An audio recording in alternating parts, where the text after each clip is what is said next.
we're doing the 12-bar blues. It's in G on the alto sax, which means it's in B-flat concert.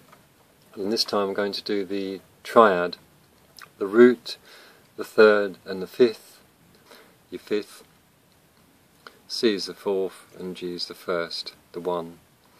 So you've got to just learn three triads, which is the G, the C and the D, which is, that's the G triad, the C triad, and the D triad. And the way you put them together, you play through the blues, and you just do a triad on each chord as it passes through. Now to do the C, G,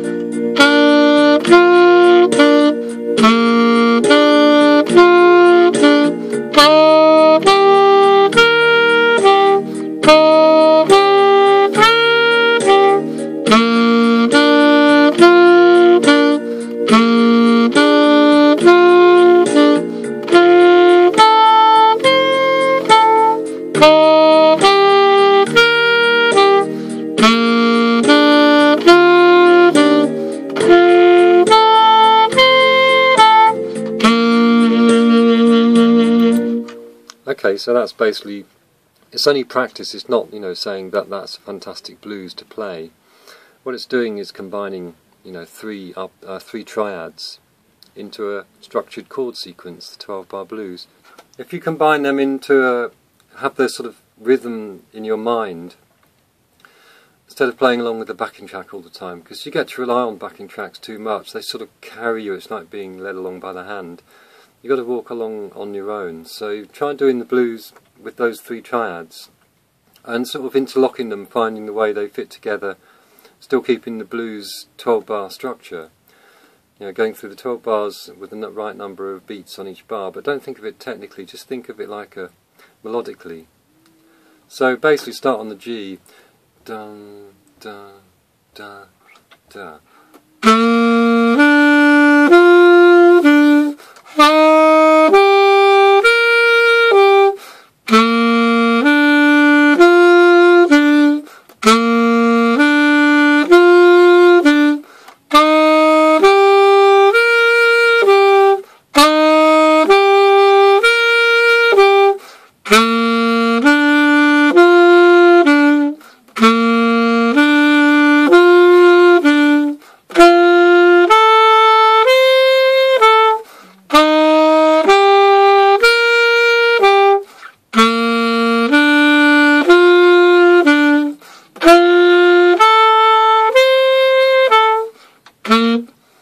That's the 12 bars.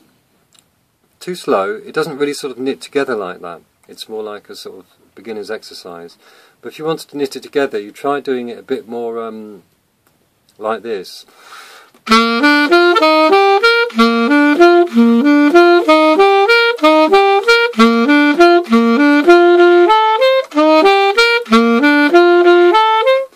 And you start to get like a sort of integrated set of melodic notes.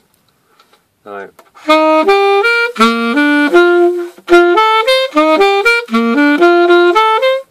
It's a nice thing, going from D triad to the C triad and then the G triad, and then ending up on the D triad.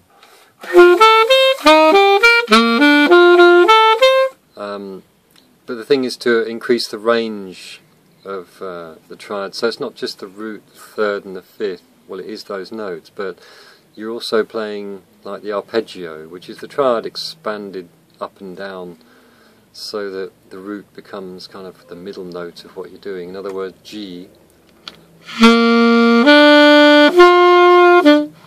G, B, D, B, you've also got your D without the octave key on, so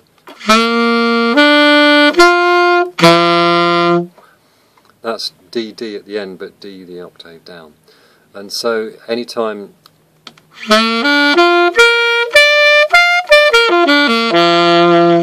it's still a G triad, but it starts to lose its root because you know, it becomes more interesting. So I'm just going to go through these three G, C and D with this backing.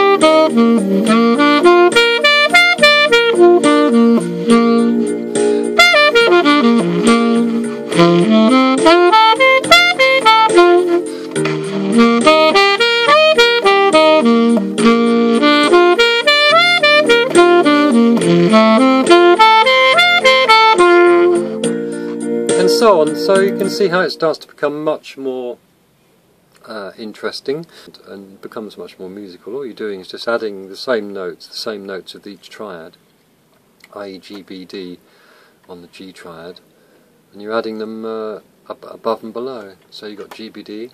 You take the octave key off that D, right? So then you can use that as the first note.